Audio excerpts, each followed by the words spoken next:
Shalom Bapak Ibu dan Saudara, selamat pagi. Selamat berjumpa kembali dengan Renungan Pagi GKSBS. Mari siapkan hati untuk menyambut firman Tuhan hari ini. Selamat mendengarkan. Shalom, selamat pagi saudara-saudariku terkasih di dalam Tuhan Yesus Kristus. Kita berjumpa kembali dalam Renungan Pagi. Renungan pagi hari ini diambil dari kitab Imamat pasal yang ke-10, ayatnya yang ke-12 sampai dengan ayat yang ke-20. Kita akan membaca ayat 16 sampai ayat 18. Demikian sabda Tuhan. Kemudian Musa mencari dengan teliti kambing jantan korban penghapusan dosa itu.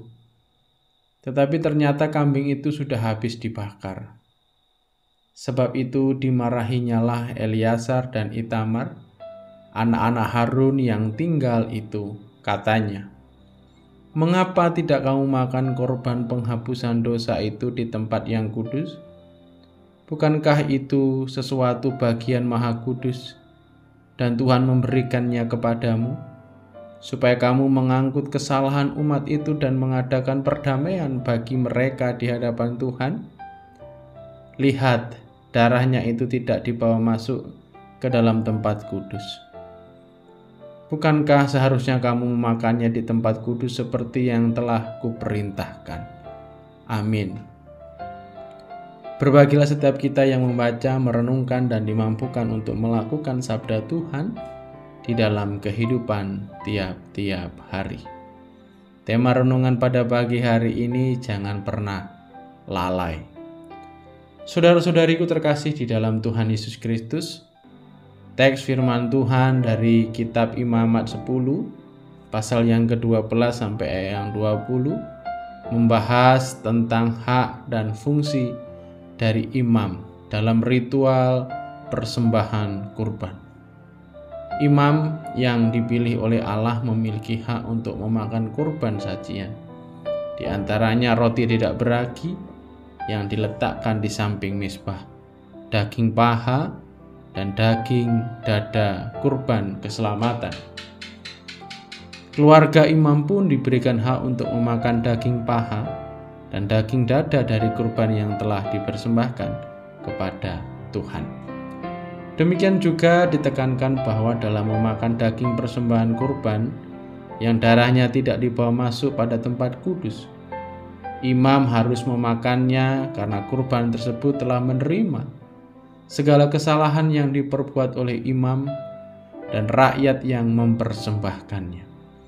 Jadi, dengan memakan daging kurban persembahan, imam mengerjakan fungsi perdamaian antara orang yang bersalah dengan Allah. Namun, Musa marah ketika kurban penyucian atau pentahiran itu sudah habis terbakar, karena Harun lalai melakukan tugasnya. Ia berdalih atas peristiwa kedukaan yang baru saja mereka terima dari murka Allah. Saudara-saudariku terkasih di dalam Tuhan Yesus Kristus, kelalaian seseorang imam dalam melakukan tugas mempersembahkan kurban akan berpengaruh pada proses pentahiran yang sepatutnya terjadi pada umat Tuhan. Dengan memakan daging kurban, para imam secara ritual telah menggambarkan seperti Kristus yang menerima kesalahan manusia pada tubuhnya yang tersalib. Sebagai orang percaya, mari senantiasa mengimani dan mensyukuri akan kurban salib Kristus yang telah menebus kita dari dosa dan kesalahan.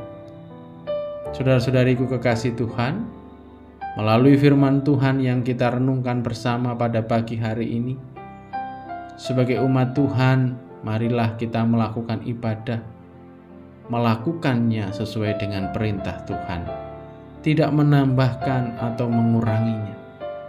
Kita senantiasa taat dan melakukan apa yang dikehendakinya, serta mengingat selalu bahwa kelalaian akan membawa dampak yang berakibat serius dalam hidup kita maupun hubungan dengan Tuhan.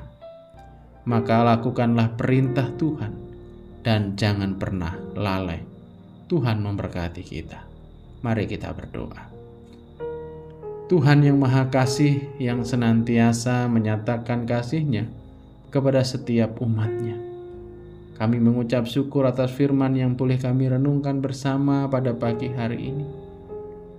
Mampukan kami ya Tuhan untuk senantiasa taat akan setiap perintah yang Tuhan nyatakan melalui firman-Mu.